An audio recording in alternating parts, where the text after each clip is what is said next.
Oh, well, okay, first, I'm Heidi Hanford, Montana Connect Magazine. Your patient caregiver resource is the way that we're marketing ourselves, and that's what we intend to be. I'd like to introduce my staff at this time. First off, my business partner is Debbie Woodland over here. She's my co-founder. We've both got experience. I looked at this whole industry for 7 or 8 months before I even came up with this idea, because I'm looking around going, what's going on? This industry, I can't get any answers. There was this huge disconnect. And I had no desire to do what you guys do. What you guys do is very hard work. And I have no talent. I don't want that responsibility to take care of a patient. And I understand it's a big responsibility. So my goal is to make you guys who you are, showcase you are for the best of who's out there. What I'm looking for are titans in the medical marijuana industry. And people who are doing things the way that they should be done and getting away from illegal industry standards. I don't even want to use, there will be no sex and no offensive materials in my magazine. No ads will be accepted. I already turned away one t-shirt because I went, no. If you shape it up and make it more like, say, I'm not going to wear this naked because it's too small, but I really like the Cannabis Strong org, and they're supporting ASA, which is Americans for Safe Access, which are the people who directly help patients. So that's how I've aligned myself. I have not even contacted NORML, because I don't think I want to even approach legalization right now. I want for caregivers and patients. And I've got doctors that are going to help me get information.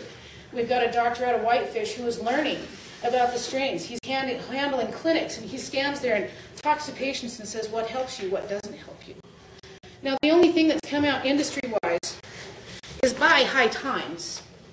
And I don't know if any of you saw it, you couldn't get your hands on it in Montana. There's a medical magazine, Treating Yourself. Treating Yourself is, and that's Canadian. That is a Canadian one, and it's very good. It's some great reading. There is some stuff I want to pull out of there, but they still pull in illegal industry stuff. And I want that gone. This is a professional trade that is handed down to families.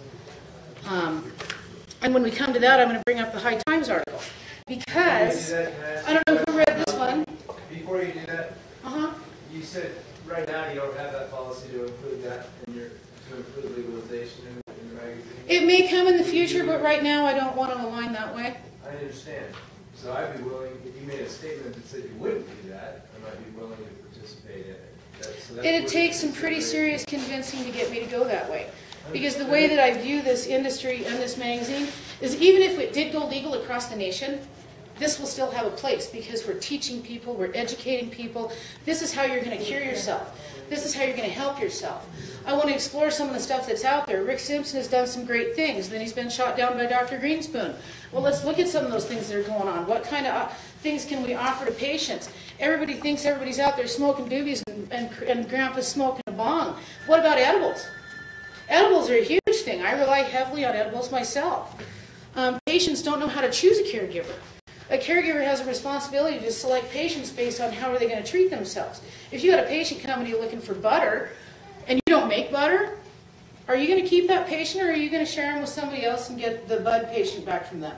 There's those kind of things to consider, you know, and that's what I want is to help people learn how to treat themselves the best, because some certain things need different treatments. There are people who would treat horrible pain with like a tar or a honey oil, and there are caregivers who have no idea or concept or even want to deal with that. How I handle my stuff, I have a muffin every morning. It's not sitting there smoking a joint, but that's what the public thinks.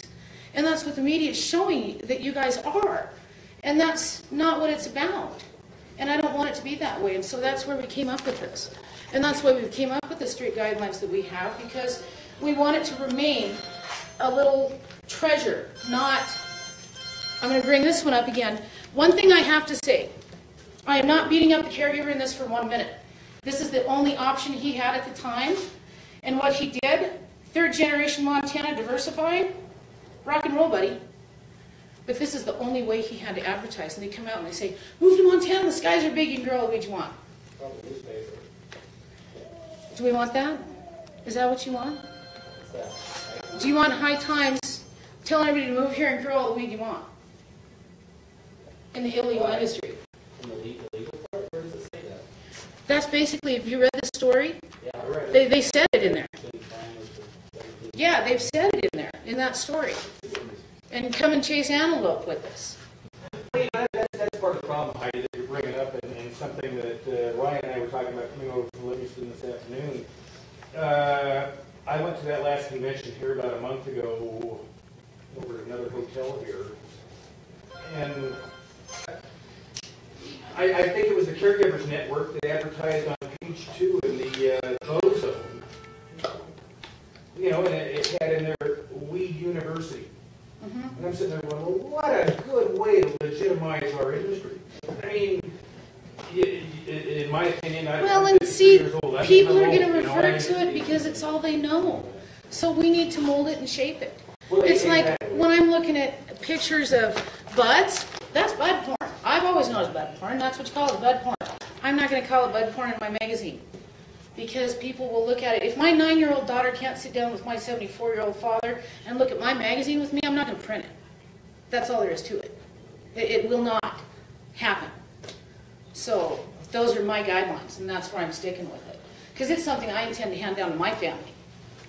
We're at the beginning of a birth of a brand new industry, and we just need to take care of it the best way that we can, and that's why I did this. So we're going to put down patient stories and have patient stories in there so that people can see the face of Montana and who is getting help by medical marijuana. And that's the route that we want to go with it. And then when you go and look at this publication, which, you know, there are some people, it's a great publication for what it is in the illegal industry.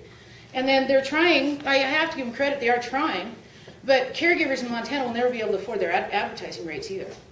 I mean, we've taken ours down to where we're launched shoestring budget so that we can help caregivers get out there and help people. Because that's what this is all about, ultimately, is helping people. Whether caregivers are helping caregivers with strains, or trading, or helping them with their garden tips, or if they're helping by sending them a patient because they can't help them, they're too full, they're at capacity. Hey, these guys need some more patients, I'm going to shuffle them over there. Well, this is the avenue we want to be for that. So that people, it's all that matters to me is we help people. And I don't want it to be a bad, evil thing ever.